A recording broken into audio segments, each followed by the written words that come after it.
जय श्री राधे राधे गुरु जी, आपके श्री चरणों में कोटि कोटि प्रणाम। मैं आपसे ये जानना चाहती हूँ, बहुत लोग बोलते हैं कि इस शिव भगवान के ऊपर चढ़ा हुआ प्रसाद हम औरतों को नहीं खाना चाहिए। हमारे मन में विचार है कि हम अपने गुरु जी से एक बार पूछेंगे, फिर हमें ये जो प्रश्न है इसके ऊपर बहुत सारा विवाद चल रहा है। अभी सोशल मीडिया पर इसके बारे में बहुत सारा विवाद है। इसकी मान्यताएं अलग अलग हैं सबकी, पर भगवान भोलेनाथ पर चढ़ा हुआ कोई भी, अगर हमारी ऐसी मान्यता है कि हम उसे प्रसाद के रूप में अगर ग्रहण करते हैं और उसे प्रसाद मानते, महान मानते हैं, तो किसी भी भक्त को प्रसाद ग्रहण करने में कोई विरोध नहीं होना चाहिए।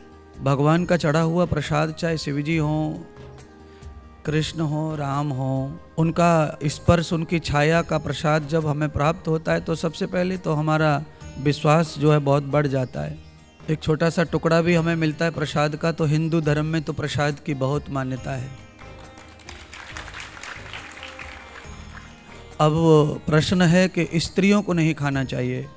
भगवान के लिए कोई स्त्री या कोई पुरुष, कोई लिंग ऐसा महत्व नहीं रखता। भगवान के लिए तो भक्त महत्व रखता है और उनके लिए वो भक्त होता है।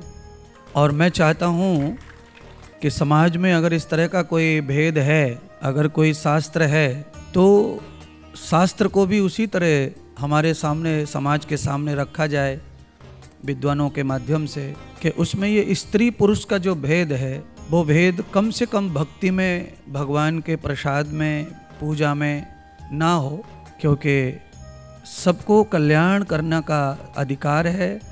अगर कल्याण करने का वही मार्ग है पुरुष का, तो वही मार्ग स्त्री का भी है।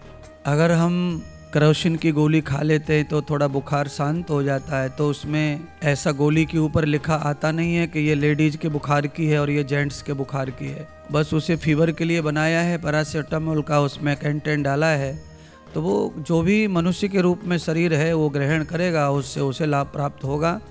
तो ऐसे ही भगवान शिव जी के ऊपर जो प्रसाद है उसके बारे में शास्त्रीय मान्यता तो ऐसी है कि भगवान शिव जी के ऊपर चढ़ाया हुआ प्रसाद अगर शालिग्राम जी को स्पर्श हो जाए और फिर हम खाते हैं तो फिर वो अधिकार में हो जाता है, फिर वो खाने का अधिकार प्राप्त होता है। शास्त्रीय भाषा है ये, शालिग्राम से स्पर्श करके, अर्थात शिव जी का जो प्रसाद है वो पहले शालिग्राम जी को जाए और फिर हमें प्राप्त हो। तो इतना करने का विधान है। फिर उसमें स्त्री और पुरुष कोई भी उसको पदार्थ को ले सकता है।